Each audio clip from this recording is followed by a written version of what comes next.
Evaluate करने के लिए हम जो है वो यानी कि रेशियो एनालिसिस करते हैं, क्या उससे हमें किस किस चीज़ का आंसर मिलता है, या कौन कौन से ऐसे क्वेश्चंस हैं जो कि हमें रेशियो एनालिसिस के बाद जिनके मतलब जिनको हम आइडेंटिफाई कर पाते हैं। द फर्स्ट इज कंपनी कितनी स्ट्रांग है, right, which company is stronger, हमें कहाँ से पता चलता है, रेशियोज से पता चलता है, राइट। और कंपनी की स्ट्रांगनेस का पता चलता है, कंपनी की एबिलिटीज़ का पता चलता है, कंपनी की जितनी भी ऑपरेशंस हैं उनका पता चलता है, यानी कि the burden of these debts and companies ability to repay the best evaluated by comparing each firm debt to asset debt to its asset and comparing interest expense to income, यानी कि हमें इंटरेस्ट एक्सपेंसेस, एसेट्स की utilization का, यानी इसके अलावा interest payables का, company की जितनी भी लाइबिलिटीज़ हैं, यानी शॉर्ट टर्म या लॉन्ग टर्म लाइबिलिटीज़ हैं, उनको पे करने की कैपेबिलिटी का जो है वो हमें कहाँ से पता चल जाता है, रेशियोज से पता चल जाता है, right. Ratios are used to make such comparisons, और कंपैरिजंस के लिए जिस तरह से आपको याद है कि मैंने आपको लास्ट सेशन में भी एक प्रोजेक्ट करवाया था और उसमें मैंने आप लोगों से यही कहा था कि आप रेशियो एनालिसिस के थ्रू कंपैरिजन करें कंपनीज का, कि देखें कौन सी कंपनी ज़्यादा बेहतर परफॉर्म कर रही है। इसी तरह से हम जो है वो रेशियो एनालिसिस में हमेशा यही चीज़ देखते हैं कि company, weather company is performing better और नॉट।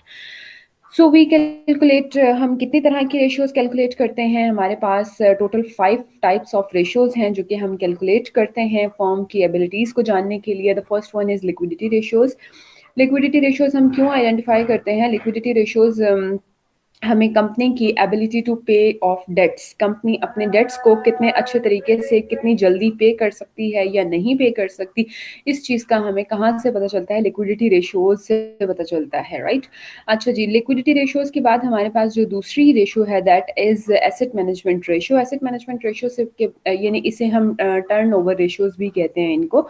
तो इससे हमें क्या पता चलता है कि how efficiently the firm is using its assets, firm की एसेट्स की जो है वो एफिशिएंट यूटिलाइजेशन का हमें कहाँ से पता चलता है? एसेट मैनेजमेंट रेशियो से इसके बारे में हमें पता चलता है। और अगर हम उसके बाद बात करें डेट मैनेजमेंट रेशियो की, कि डेट मैनेजमेंट रेशियो जो है वो हमें किस चीज़ के बारे में बताती है, तो डेट मैनेजमेंट रेशियो जो है वो हमें आइडिया देती है about the firm has financed its assets as well as firms ability to repay its long term debt. और यानी फर्म की, जिसे हम डेट रेशियो कहते हैं, डेट टू इक्विटी रेशियो कहते हैं, वो फर्म की जो है वो कहलाती है, कि जिससे हमें ये पता चलता है कि फर्म में जो जितने भी एसेट्स हैं वो किस तरह से फाइनेंस्ड हुए हैं। किस तरह से फाइनेंस्ड होने से क्या मुराद है कि आया कि वो जो है वो इक्विटी फाइनेंसिंग से फर्म के पास तमाम एसेट्स जो हैं वो मौजूद हैं, फाइनेंस्ड हैं, या फिर डेट फाइनेंसिंग से हैं। और दूसरी चीज़ के फर्म के पास कितनी एबिलिटी है कि वो अपने लॉन्ग टर्म डेट्स को कितनी जल्दी, कितनी ईजिली पे कर सकती है, और उसके ऊपर इंटरेस्ट भी जितने हैं वो भी सारे के सारे ऑन टाइम जो है वो पे किए जा सकते हैं। The fourth one is profitability ratios. Profitability ratios हमें क्या बताती हैं? Profitability ratios which gives an idea of how profitably the firm is operating and utilizing its assets. Profitability ratios हमें ये बताती हैं कि फर्म अपने एसेट्स को कितने अच्छे तरीके से ऑपरेट कर रही है और यूटिलाइज कर रही है, और उनको ऑपरेशंस और यूटिलाइजेशन के बाद प्रॉफिटेबिलिटी कितनी अर्न कर रही है, यानी कितना प्रॉफिटेबल बिजनेस है कंपनी का, राइट। तो इसके अलावा the last one is marketable ratios, market value ratios. Market value ratios हमें किस चीज़ के बारे में बताती हैं? मार्केट वैल्यू रेशियो से हमें जो है वो कंपनी के स्टॉक प्राइस का पता चलता है, और हमें आइडिया हो जाता है कि वेदर जो इन्वेस्टर्स हैं वो ख़ास तौर पे मार्केट वैल्यू रेशियोज से ज़्यादा यानी कि उनका लेन देन होता है, बिकॉज उनको स्टॉक प्राइस से कंसर्न होता है, because they are concerning about the returns, के हम इस कंपनी में इन्वेस्ट करेंगे या इस कंपनी में अपनी जो अमाउंट है, जो अपने इन्वेस्टमेंट्स हैं, अगर वो पुट करते हैं तो फिर हमें उसके रिटर्न में क्या मिलेगा। ये तमाम चीज़ें देखने के लिए कंपनीज जो है वो क्या करती हैं? रेशियो एनालिसिस करती हैं। रेशियो एनालिसिस में कंपनी यानी कि कंपैरिजन करती हैं एक कंपनी का किसी दूसरी कंपनी के साथ, और एबिलिटीज़ देखी जाती हैं कि वेदर कंपनी अपने एसेट्स को प्रॉपर्ली यूटिलाइज कर रही है, अपनी जो है वो करंट डेट पे करने की कैपेबिलिटी कैसी है, डेट की जा मतलब डेट को किस तरह से मैनेज कर रही है कंपनी, और प्रॉफिटेबिलिटी भी है या नहीं है, कंपनी प्रॉफिटेबल है या नहीं है। सो ये तमाम चीज़ें जो हैं, ये कौन इनके साथ किसका लेन देन होता है, तमाम जितने भी स्टेक होल्डर्स हैं वो सारे के सारे इसके लिए कंसर्न होते हैं। तमाम रेशोज जो है वो अपनी अपनी जगह पर इम्पॉर्टेंट होती हैं, हर किसी की अपनी इंपॉर्टेंस है, but different ones are more important for some companies than for others. यानी कि हर कंपनी के लिए हर रेशो सारी ही इंपॉर्टेंट है, लेकिन इट डिपेंड्स कि कौन सी कंपनी जो है वो किस रेशो को ज़्यादा इंपॉर्टेंस देती है, राइट। कुछ कंपनीज जो हैं वो लिक्विडिटी रेशियोज को ज़्यादा इंपॉर्टेंस देती हैं, और कुछ जो हैं वो डेट मैनेजमेंट रेशियो को या एसेट मैनेजमेंट रेशियोज को जो है वो ज़्यादा इम्पॉर्टेंस दे रही होती हैं। इसी तरह से अगर हम लिक्विडिटी रेशियोज की बात करें कि लिक्विडिटी रेशियोज हमें किस चीज़ का आंसर करती हैं कि whether firm is able to pay its short term assets और नॉट, right?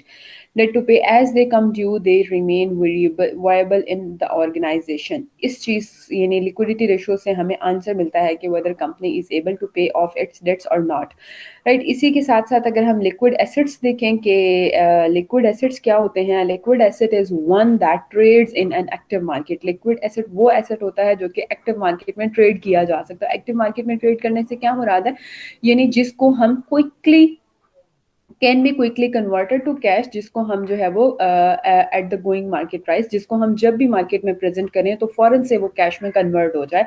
ऐसे तमाम एसेट्स को हम क्या कहते हैं, लिक्विड एसेट्स कहते हैं। और liquid assets obviously liquid assets ही हमारी जो करंट लाइबिलिटीज़ हैं या शॉर्ट टर्म पे ऑफ्स हैं उनको पे करने में हमें हेल्प आउट करते हैं। दैट्स वाई करंट रेशो जो है वो हम उसको यानी कि यूटिलाइज करते हैं। The primary liquidity ratio is current ratio. Primary जो लिक्विडिटी रेशोज में एक प्राइमरी रेशो है that is current ratio, what is which is calculated by dividing current assets by current liabilities. Formula आपके सामने है। करंट रेशो किस तरह से फाइंड आउट की जा सकती है, current assets divided by current liabilities, right. तो ये फार्मूलाज आप याद रखेंगे। इन फार्मूलाज को याद रखते हुए आपने जो है वो फाइंड आउट करना है कि कंपनी की कैपेबिलिटी कैसी है, इधर के कंपनी अपने तमाम जो शॉर्ट टर्म डेट्स हैं उनको पे कर सकती है या नहीं कर सकती, या फर्म की कैश पोजीशन कैसी है, राइट। करंट एसेट्स में कौन कौन से एसेट्स इंक्लूड होते हैं, ये तो बहुत पुरानी चीज़ें हैं, ये मुझे आप लोगों को अगेन नहीं पढ़ानी चाहिए कि current assets include cash, all marketable securities, accounts receivables and inventories. ये सारी की सारी चीज़ें जो हैं वो करंट एसेट्स में इंक्लूडेड होती हैं। आप जैसे ही मार्केट में कैश आपके पास है, आप मार्केट में जाएँ, कोई भी एक्टिविटी जो है वो आप परफॉर्म कर सकते हैं। मार्केटेबल सिक्योरिटीज़ जैसे कि स्टॉक्स हैं, बॉन्ड्स हैं, और जितने भी ऐसे सिक्योरिटीज़ हैं जो कि मार्केट में ट्रेड की जाती हैं, जैसे ही आप उनको मार्केट में प्रेजेंट करते हैं वो फ़ौरन से जो है वो कैश में कन्वर्ट हो जाती हैं। तो ये तमाम के तमाम जो एसेट्स हैं ये आपके करंट एसेट्स कहलाते हैं, राइट। अच्छा, अब कंपनी की पोजीशन को आपने कैसे आइडेंटिफाई करना है, इन डिटेल आपके पास बुक में मौजूद है। अब थोड़ी सी आप लोगों के लिए ये असाइनमेंट है और थोड़ी सी एफर्ट आप लोग करेंगे कि आप लोग फाइंड आउट करेंगे वेदर कि कंपनी की जो पोजीशन है वो सेफ कब होती है और कंपनी की पोजीशन जो है वो यानी कि कब डाउन पोजीशन में कंपनी चली जाती है। इट मीन्स कि कब कंपनी जो है वो अपने जो डेट्स हैं उनको पे ऑफ करने की एबिलिटी में बहुत अच्छी एबिलिटी रख रही होती है, और कौन सा ऐसा टाइम है या कौन सी ऐसी पोजीशन होती है जिसमें कंपनी अपने लॉन्ग टर्म डेट को इजीली पे नहीं कर सकती, राइट। किसी भी कंपनी की अगर कोई फाइनेंशियल डिफिकल्टी हो तो it typically begins to pay its accountable more slowly and borrow more from its bank. ऐसा ही है, कंपनी में अगर पैसा ना हो, अगर वो फाइनेंशियली प्रॉब्लम्स को फेस कर रही हो, तो फिर उस सूरत में कंपनी जो है वो ऑब्वियसली अपने पेएबल्स जो लाइबिलिटीज़ हैं उनको अदा नहीं कर सकती, बल्कि और पैसे लेना शुरू कर देती है, both of which increasing liabilities, जिसकी वजह से फिर लाइबिलिटीज़ जो है वो इंक्रीज हो जाती हैं। और जैसे जैसे हमारी करंट लाइबिलिटीज़ इंक्रीज होती जाएंगी, करंट एसेट्स और करंट रेशो जो है वो ऑब्वियसली उस हिसाब से डिक्रीज होती चली जाएगी। और करंट रेशो के डिक्रीज होने का जो साइन है वो क्या है कि हम ट्रबल में हैं, हम मुश्किल में बढ़ते जा रहे हैं।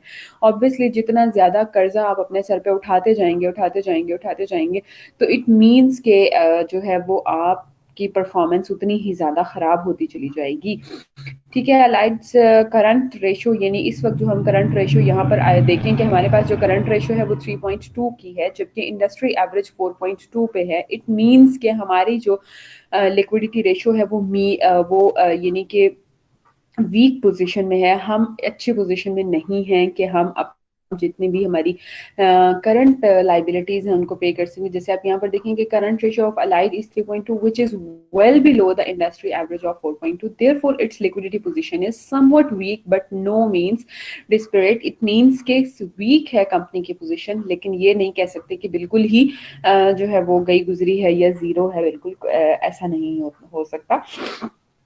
अच्छा जी, the high current ratio might indicate that the firm has too much cash, receivables and inventory relative to its sales. Higher current ratio जितनी ज़्यादा होगी उससे क्या इंडिकेशन मिलती है कि कंपनी जो है वो स्ट्रॉन्ग पोजीशन में है, कंपनी की लिक्विडिटी पोजीशन स्ट्रॉन्ग है और कंपनी सेफर साइड पर है। It might also indicate that the firm has too much old inventory that will have to written off and too many old accounts receivable that may turn into bad debts, right?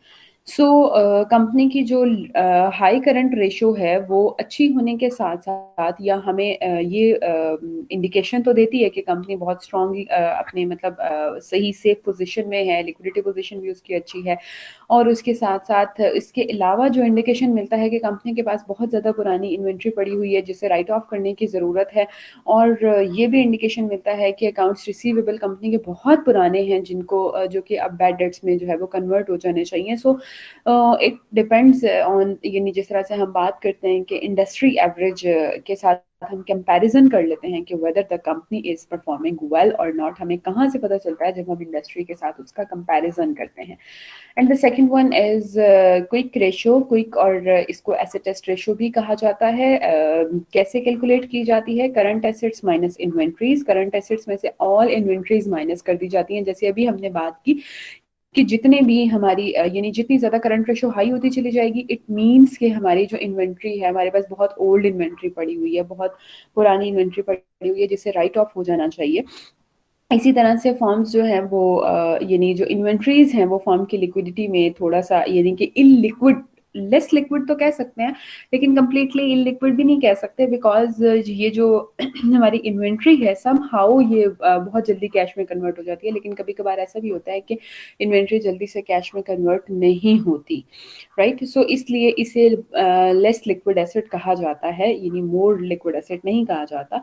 So current assets minus inventories, current assets जितने भी हैं उनमें से आप अपनी inventories को minus कर दें और उसको डिवाइड कर दें करंट लाइबिलिटीज पर, तो आप कहाँ पर पहुंच जाएंगे? आपको आइडिया हो जाएगा कि आपकी एसेट टेस्ट रेशियो क्या है या आपकी क्विक रेशियो जो है वो क्या है। जबकि अगर हम यहाँ देखें कि the industry average quick ratio is 2.2, so Allied's ratio is 1.2, relatively ये रेशियो जो है वो बहुत ज़्यादा लो है।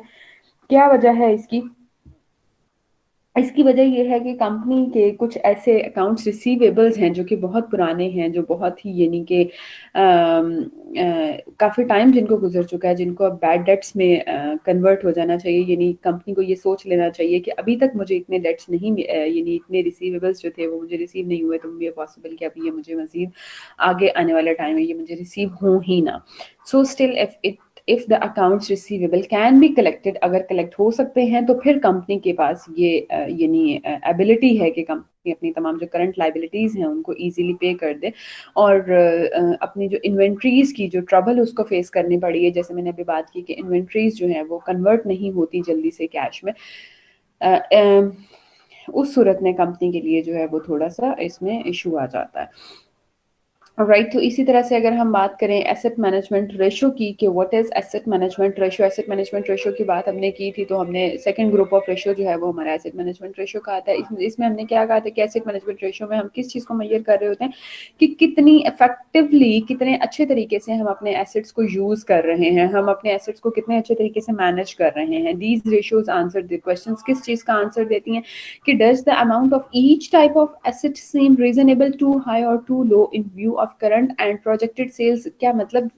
बात करने का ये है कि क्या हम अपने एसेट्स को इतने अच्छे तरीके से यूटिलाइज कर रहे हैं कि वो हमारे जो प्रोजेक्ट्स हैं उनमें जो है वो रीजनेबली और बहुत अच्छे तरीके से स्ट्रांगली परफॉर्म करके और हमारी प्रॉफिटेबिलिटी को इंक्रीज कर सकते हैं। इनको हम एक्चुअली एसेट मैनेजमेंट रेशियोज को हम टर्नओवर रेशियोज भी कहते हैं, जिस तरह पहले भी आपको ये चीज़ बताई कि ये टर्नओवर रेशियोज भी कहलाती हैं, यानी हमारा टर्नओवर पता चलता है कि हम किस पोजीशन में हैं। Okay, the first one is inventory turnover ratio. पहली जो रेशियो आप इसमें आइडेंटिफाई करेंगे that is inventory turnover ratio. Turnover ratios से क्या मुराद है? टर्नओवर रेशियोज में एक चीज आपने हमेशा याद रखनी है, divide sales by some assets. Always इसकी जो है वो सेल्स को डिवाइड कर देती हैं किसी भी एसेट के थ्रू। कैसे? Sales divided by various assets. कोई भी एसेट्स हो सकते हैं, वो आपकी इन्वेंट्रीज हो सकती हैं, वो आपके करंट एसेट्स हो सकते हैं, वो आपके लॉन्ग टर्म एसेट्स हो सकते हैं। हम देखते चले जाते हैं, आप थोड़ा सा गौर कीजिएगा। टर्नओवर रेशियोज का जो यानी कि एक इनका फीचर है वो ये है कि ये ऑलवेज सेल्स को डिवाइड करती हैं किसी भी एसेट के थ्रू। राइट, सो नेम ही जैसे हमें इम्प्लीमेंट कर रहा है इस रेशियो का कि these ratios show how many times the particular asset is turned over. कितनी दफा इस जो पर्टिकुलर एसेट है ये टर्न ओवर इसने हमें दिया है, ये कितनी दफा ये टर्न ओवर हुआ है ड्यूरिंग द ईयर। तो आप किस तरह से आइडेंटिफाई कर सकते हैं इन्वेंट्री टर्नओवर रेशियोज को? यानी जिस तरह से हमने कहा कि जो भी आप ये वाली रेशियो आपकी कोई भी होगी, आप एसेट टर्नओवर रेशियो देख रहे हैं, आप फिक्स्ड एसेट टर्नओवर रेशियो देख रहे हैं, आप कुछ भी देख रहे हैं, तो आप वो एसेट जो है वो डिनोमिनेटर में रख देंगे और आपका नोमिनेटर में हमेशा सेल्स रहेंगी। ठीक है, चेक कर लेते हैं आगे क्या वाकई ऐसा होता है या नहीं। Sales divided by inventories. Sales को आप इन्वेंट्री से डिवाइड करें तो आपको पता चलेगा कि इन सेल्स की वजह से इन्वेंट्रीज जो है वो हमें कितना टर्नओवर दे रही है, ये कितनी दफ़ा टर्नओवर हो चुकी हैं। इंडस्ट्री एवरेज की अगर हम बात कर लें तो इंडस्ट्री एवरेज में 10.9 की पोजीशन है, जबकि हमारी जो कंपनी है अलाइड्स उसकी जो पोजीशन है दैट इज़ 4.9। तो हम देख लेते हैं कि व्हाट इज़ द रीज़न, ऐसा क्यों है। As a rough approximation, each item of Allied's inventory is sold and restocked. क्या कहा जा रहा है कि रफ एस्टिमेशन में हमने ये ज्यूम किया है कि हर जो आइटम है इन्वेंट्री का अलाइड्स कंपनी में दैट इज सोल्ड, वो सोल्ड सेल आउट हो चुका है। राइट और कितनी दफा सेल आउट होता है या कितनी दफा रीस्टॉक होता है? 4.9 टाइम्स पर ईयर, यानी एक साल में 4.9 टाइम्स कंपनी अपनी इन्वेंट्री को रीस्टॉक कर लेती है, सेल आउट कर देती है। राइट, इसी को हम कहते हैं टर्न ओवर। यही टर्न ओवर कहलाता है। टर्न ओवर क्या है? Turn over is a term that originated many years ago with the old yank peddler who would load up his wagon with pots and pans। यानी वो क्या करता था, अपनी वैगन को लोड करता था pots and pans के जरिए, and then go off his route to peddle his wares। और वो फिर जो है वो उसको मतलब जहाँ भी उसे डिलीवरी करनी होती थी उस प्रोडक्ट की वो डिलीवर करता था। The merchandise was called working capital. यानी वो जो मर्चेंडाइजेज हैं या जो वो जो प्रोडक्ट्स हैं वो क्या कहलाती थी? उसका वर्किंग कैपिटल कहलाती थी, because it was what he actually sold. क्योंकि वही वो चीज़ थी जिसे वो सेल आउट करता था। एक्चुअली उसके पास और कुछ नहीं था, वो सिर्फ एक जगह से प्रोडक्ट को लोड करता था और किसी दूसरी जगह पर जाकर उसे सेल आउट कर देता था। अब जितनी दफ़ा वो लोड करेगा और उस प्रोडक्ट को सेल आउट करेगा वही उसका क्या होगा? टर्न ओवर होगा कि कितनी दफ़ा उसने जो है वो रीस्टॉक रीलोडिंग करके और अपना जो प्रॉफिट है उसको अर्न किया है। इसी तरह से वो अपनी एनुअल जो सेल्स हैं, एनुअल सेल्स यानी पर ईयर सेल्स, उसको डिवाइड करेगा इन्वेंट्री पर। फिर उसे पता चलेगा कि उसके कितने ट्रिप्स यानी कितनी दफ़ा उसने रीलोडिंग की। एक अपनी जो वैगन है उसमें कितनी दफ़ा उसने प्रोडक्ट्स लोड करके और कितने ट्रिप्स में उसने जो एक कंपनी की जो एनुअल सेल्स हैं वो परफॉर्म की। इसी तरह से यही उसका टर्नओवर है। यही पता चलेगा कि इस वैगन ने उसको कितना टर्नओवर दिया है। लेट्स सपोज कि अगर वो 10 ट्रिप्स पर ईयर करता है, यानी stock 100 pots and pans and made a gross profit of $5 पर item. Right, his annual gross profit, फिर हम जो है वो उसका annual gross profit find out करेंगे, दैट इज 5000। और अगर इससे ज़्यादा ट्रिप्स वो गेन कर सके, यानी अगर वो कहे कि मैं 20 ट्रिप्स जो है वो कर सकता हूँ और हर ट्रिप में कितने स्टॉक्स जाने हैं, हर ट्रिप में 100 स्टॉक्स जाने हैं, 20 मल्टीप्लाइड बाय 100, यानी टोटल जितनी भी वो परफॉर्मिंग करता है, यानी 20 टाइम्स उसने जो 20 ट्रिप्स जो हैं वो उसने एक साल में परफॉर्म किए हैं। इसी तरह से आप अगेन उसका जो है वो फाइंड आउट करेंगे 100 multiplied by 5 and multiplied by 10। Right, जिस तरह से हमने ये 20 ट्रिप्स की बात की। Allied inventory turnover is 4.9 is much lower than the industry average of 10.9। जबकि अगर हम बात करें कि Allied यानी जिसकी हम यहाँ पर जिस तरह से हम डिस्कस कर रहे हैं कि इसकी जो इन्वेंट्री है दैट इज़ वेरी मच लो। जिस तरह से 4.9 हमें नज़र आ रही है, जबकि इंडस्ट्री एवरेज जो है वो 10.9 देखने में हमें नज़र आ रही है। तो इट मीन्स कि हमारी जो कंपनी है उसकी जो टर्नओवर एवरेज है दैट इज़ वेरी मच लो। क्यों है वेरी मच लो? क्योंकि हम अपनी इन्वेंट्री को जो है वो प्रॉपरली यूटिलाइज नहीं कर रहे, इतने अच्छे तरीके से हम अपनी प्रोडक्ट्स की परफॉर्मिंग नहीं कर रहे, जिसकी वजह से जो है वो हमारी कंपनी की परफॉर्मेंस जो है वो बहुत ज़्यादा लो रह रही है। इसी तरह से अगर हम बात करें डे सेल्स आउटस्टैंडिंग की, तो what are the day sales outstanding? Accounts receivable are evaluated by, accounts receivable को हम कैसे इवैल्यूएट करते हैं? डेज सेल्स आउटस्टैंडिंग रेशियो से। ओके।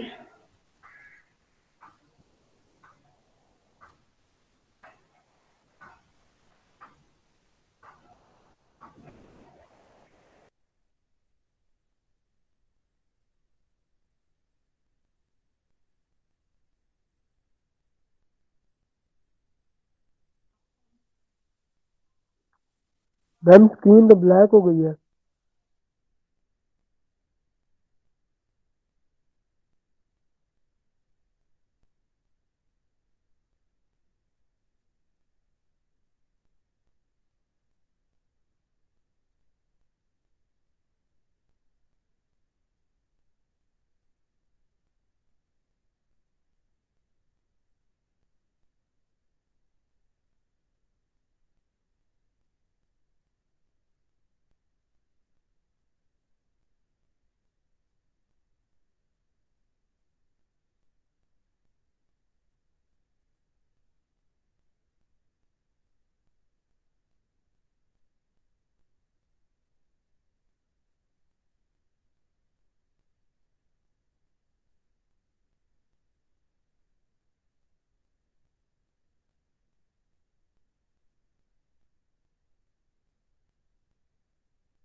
जी, स्क्रीन ब्लॉक हो गई है आप लोगों की? मैम नहीं, स्लाइड शो नहीं हो रही ma'am. Okay.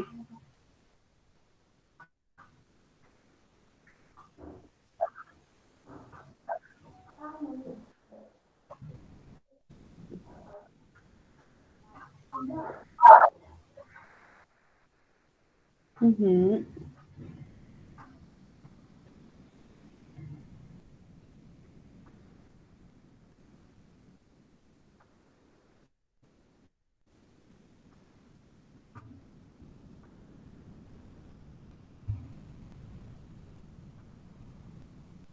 Hello.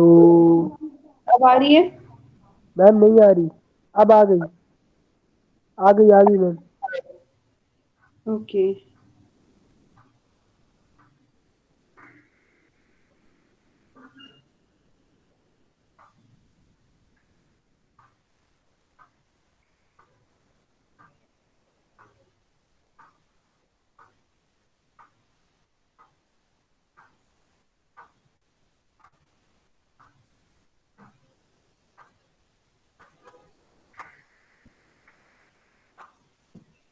Okay, day sales outstanding से क्या मुराद है कि कितनी दफ़ा जो है वो हम अपनी प्रोडक्ट्स को सेल आउट करके और हमारे जितने भी जो अकाउंट्स रिसीवेबल्स हैं उनको कलेक्ट कर लेते हैं, उनकी एवरेज आइडेंटिफाई कर लेते हैं। इसको चेक करते हैं कि वेदर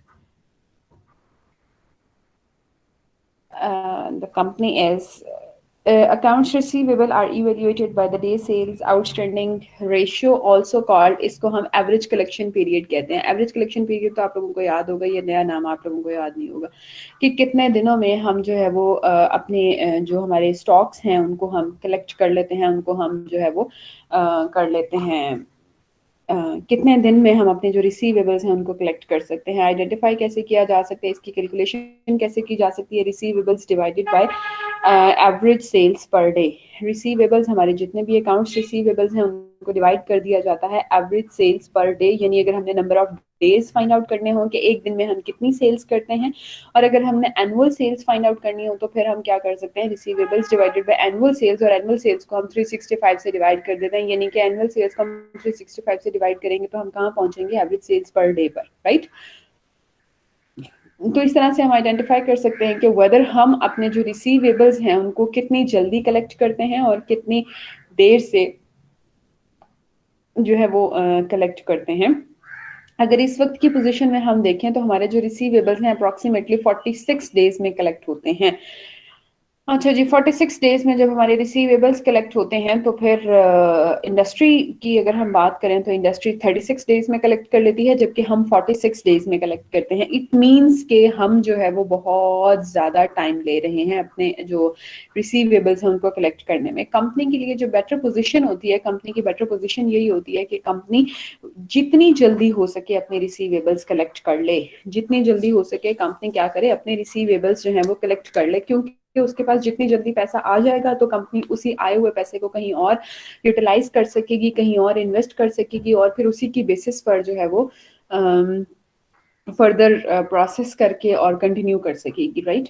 लेकिन अगर कंपनी जो है वो बहुत देर से पैसे कलेक्ट करेगी तो जाहिर सी बात है कंपनी के पास पैसे आएंगे ही नहीं, तो फिर कंपनी उन पैसों को यूटिलाइज भी नहीं कर सकेगी और कोई अर्निंग का सोर्स भी कंपनी के पास नहीं बचता। So it is good for the company कि कंपनी अपने जो रिसीवेबल्स हैं वो जल्दी से जल्दी कलेक्ट कर ले। इस वक्त की पोजीशन में अगर हम देखें तो कंपनी की जो रिसीवेबल्स यानी कलेक्शन की जो रेशियो है या जो कलेक्शन का टाइम पीरियड है वो बहुत ही ज़्यादा है, यानी 46 डेज इंडस्ट्री से काफ़ी ज़्यादा।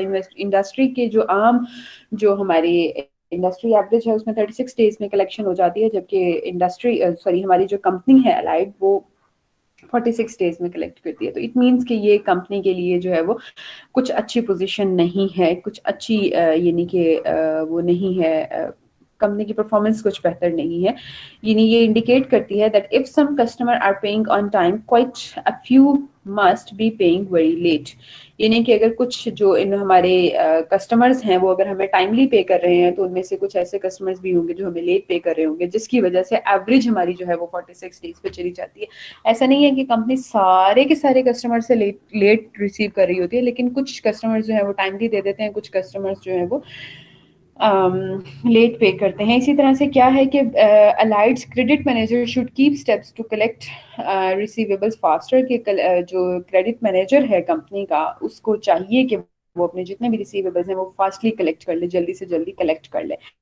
इसी तरह से अगर हम फिक्स्ड एसेट रेशो की बात करें कि फिक्स्ड एसेट टर्नओवर रेशो क्या है, फिक्स्ड एसेट्स पे हमारा टर्नओवर कैसा होता है, तो fixed asset turnover ratio sales divided by net fixed assets. वही फॉर्मूला जो मैंने आपको वेरी फर्स्ट पे बताया था कि सेल्स को आप डिवाइड कर देंगे नेट फिक्स्ड एसेट्स के साथ, तो आपके पास जो है वो फिक्स्ड एसेट टर्नओवर रेशो आ जाएगी कि फिक्स्ड एसेट्स जो हैं वो हम कितने अच्छे तरीके से यूटिलाइज कर रहे हैं, कितने अच्छे तरीके से हम अपने प्लांट और इक्विपमेंट को इफेक्टिवली यूज करके अपनी जो सेल्स हैं उनको बूस्ट अप करने की कोशिश कर रहे हैं। पोटेंशियल प्रॉब्लम क्या आ सकती है? पोटेंशियल प्रॉब्लम में arise when interpreting the fixed asset turnover ratio. जो प्रॉब्लम आती है वो इस रेशियो को इंटरप्रेट करने में आती है। क्या प्रॉब्लम आती है? Recall that the fixed assets are shown on the balance sheet at their historical values. ये चीज़ आप लोगों को पहले भी पढ़ाई थी कि फिक्स्ड एसेट्स जो हमारे होते हैं उनको हम बिजनेस जो हमारी बैलेंस शीट है उसमें किस अमाउंट पर रिकॉर्ड करते हैं? Historical cost. हिस्टोरिकल कॉस्ट हमारी जो है वो परचेजिंग प्राइस होती है। परचेजिंग प्राइस में से हम डेप्रिसिएशन जो है वो लेस कर देते हैं, लेस करके हम अपनी जो फाइनेंशियल स्टेटमेंट्स हैं उसमें रिकॉर्ड कर लेते हैं। But inflation has caused the value of many assets that were purchased in the past to be seriously understated. So therefore, if we compare an old firm whose fixed assets have been depreciated with a new company with similar operations that acquired in the fixed assets only recently, the old firm will probably have a higher fixed assets turnover ratio.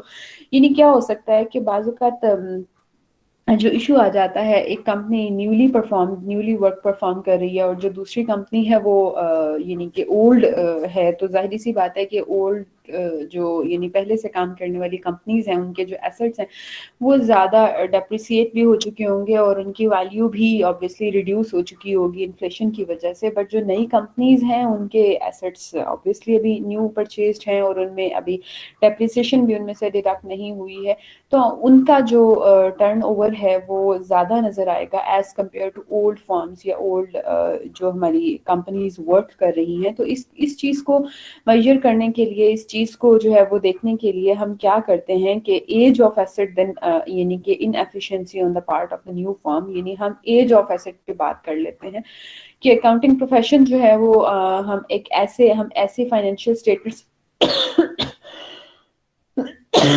Accounting professionals कहते हैं कि हम क्या कर लें, हम current value की बात कर लेते हैं, यानी फाइनेंशियल स्टेटमेंट्स में करंट वैल्यूज को रिकॉर्ड कर लेते हैं rather than historical values, right. तो फिर इस रेशो की कैलकुलेशन में जो थोड़ी सी प्रॉब्लम आ जाती है वो ओल्ड एंड न्यू एसेट्स की आ जाती है, वो डेप्रिसिएशन की वजह से आ जाती है। तो फिर इसकी कैलकुलेशन में क्या किस चीज़ को मद्देनजर रखा जाता है, करंट वैल्यू को मद्देनजर रख लिया जाता है रादर देन हिस्टोरिकल वैल्यूज।